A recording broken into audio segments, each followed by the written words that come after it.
Great. Well, good morning, everyone, and thank you for being here. It's a pleasure to be here at Auckland Hospital to announce new funding to strengthen the resilience of Auckland City Hospital and Green Lane Clinical Centre. As you can see already, there is a significant amount of work underway at Auckland Hospital to increase the resilience of this hospital, focused on upgrading the essential systems that support the basics for a modern hospital environment. These systems will improve the resilience of the hospital, and the government is confirming as part of Budget 2025 that we will continue to invest to deliver critical improvements to both power supply, heating systems, building management and safety infrastructure, building on the work that's already underway here to even further improve the resilience of Auckland Hospital and Green Lane Clinical Site. As you can see, you're currently standing inside a purpose-built 5-storey base isolated energy centre. This is not just about replacing a few pipes. This work is about future-proofing the building to ensure that Aucklanders can have confidence in the delivery of the health services that they rely on 24/7. The upgrades include new high-voltage power systems to improve energy security, replacing the aging steam heating network, and modernising electrical monitoring and building management systems. These changes will directly enhance the resilience and efficiency of the hospital. We're also funding the design work for the next phase of Auckland Hospital's hot water pipe replacement project, which means we can bring forward the next stage of construction by around 8 months. This is a critical part of our health infrastructure plan, and we're getting on now so we can deliver it faster. As you can see, these are about making sure we do the basics brilliantly to ensure we can give the care to patients that they deserve, the timely and quality care that they deserve. And today's announcement is about continuing that investment in those electrical systems, in the heating systems, those building management systems, so that we can provide that continuity of care for patients here at Auckland Hospital. So thank you so much for being here. Thanks for coming and having a look. And thank you to the construction workers who are delivering this project. Stage 1 and 2 will be completed by the end of this year. Stage 3 will be completed in 2 years' time. And with that, happy to take questions.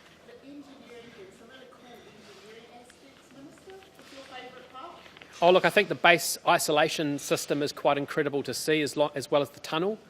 This is about creating significant resilience for Auckland Hospital so that it can continue to operate around the clock. There's generators which have been installed here on site, which means that it's got backup energy for up to 3 days. It's got the cooling systems that you see behind us. And what we're doing with the funding we're announcing today is to continue that investment with a new electrical ring main, which means increased electrical resilience in case the power gets cut. It also includes updating the heating systems so that we can have less reliance on gas heating and have more efficient electrical heating. Plus, we're getting on with replacing the pipes, which unfortunately, when they were installed 20 years ago with plastic pipes, they're breaking.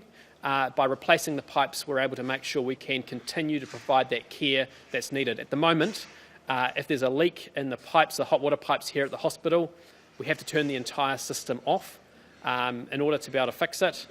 I'll get the team to basically this is enabling us to fix the hot water system so that we can provide that continuity of care.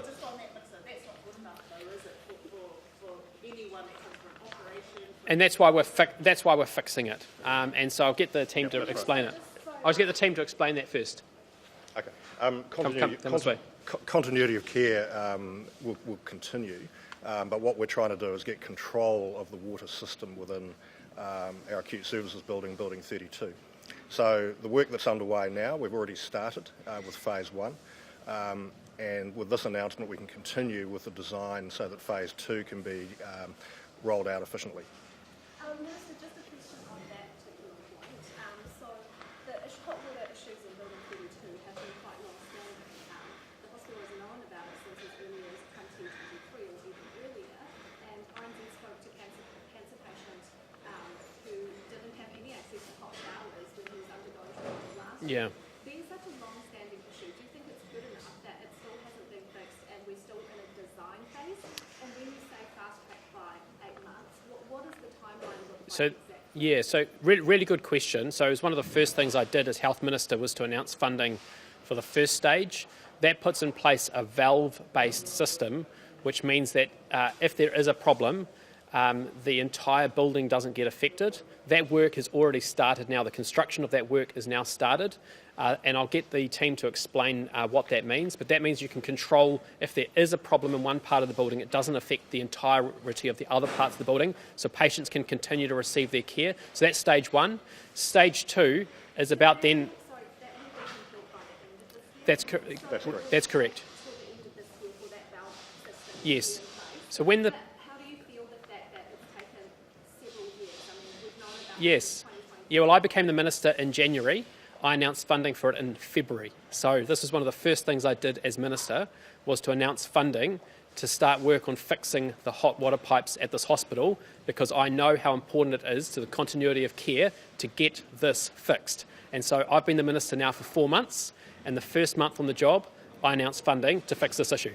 My understanding is that in the past there have been temporary fixes which have not worked. Yes, and that's... Been marked complete when they weren't complete, in fact. RNZ did a story on this.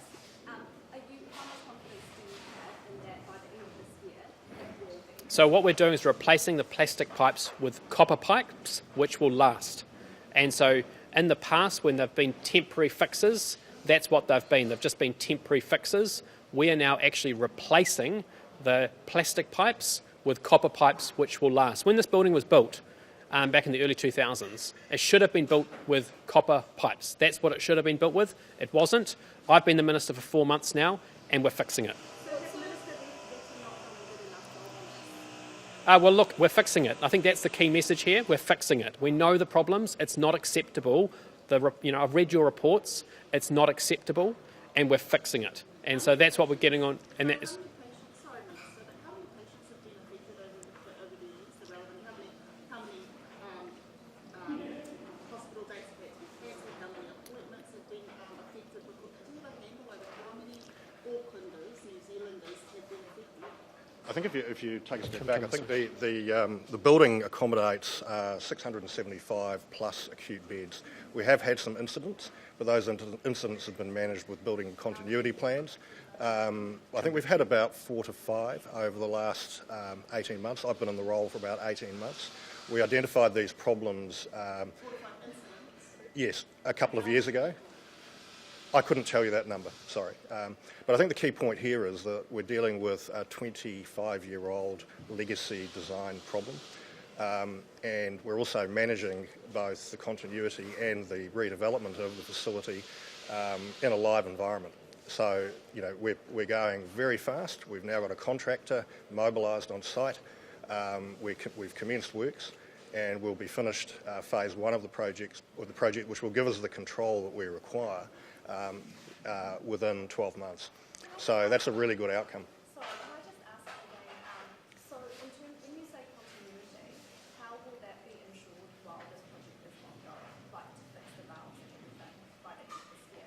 Like during this period, will there be more shutdowns that will impact? There will be a number of managed shutdowns during this period, but we'll be migrating and decanting patients out of the affected areas, and we'll be minimising the impact as we go through the building. Look, I don't have the detail right in front of me, but there will be probably dozens of disruptions as we go through this project on a monthly basis. That's the nature of working in a live environment. I think the key message here, though, is this is about fixing a live environment. It is a big challenge to do that, but the problems that you have identified need to be fixed. If we don't do anything, the problems will only get worse. I know, and so we're actually getting on and fixing the problems at this hospital. We're creating the resilience that's needed so we don't have these problems in the future. So by replacing the pipes from plastic to copper, these problems won't become persistent, they'll be fixed. And that's a really, really important message that it's important to get out. We are fixing the problems. Yes, there will be some disruption. That will be very carefully managed by Health New Zealand. As was said, patients we decanted from those areas to ensure that they're able to continue getting the care that they need. But we are focusing on fixing the issues so that patients can get the continuity of care that they deserve in a modern country. That's what we're doing. That's correct. It's all part of the $1 billion that we've announced in the budget for a range of initiatives. In terms of specific numbers, we're not announcing specific numbers because of commercial because of commercial negotiations which will go underway in terms of the contractual obligations that Health New Zealand has to go through. But there's $1 billion that's been allocated across a range of announcements with the Nelson Hospital, Wellington ED upgrade, this project, some investment into Palmerston North Hospital, and some small modular wards which will be rolled out across the country as well. So it's $1 billion in total across budget 2025, which is going to go into a range of hospital upgrades in New Zealand. What's happening at Green Lane? The Green Lane's part of this budget. Yeah, so that's around the same things around the heating and the electrical upgrades as well. Some of that work will also happen there. Again, that's an incredibly important part of the Auckland hospital network, providing care to thousands and thousands of patients. Minister, you mentioned that the copper pipes as a replacement for the plastic pipes are going to last. What sort of lifespan are these? I'll get you to... Yeah, thank you for that question. Under the Building Act, we will be targeting in excess of 50 years.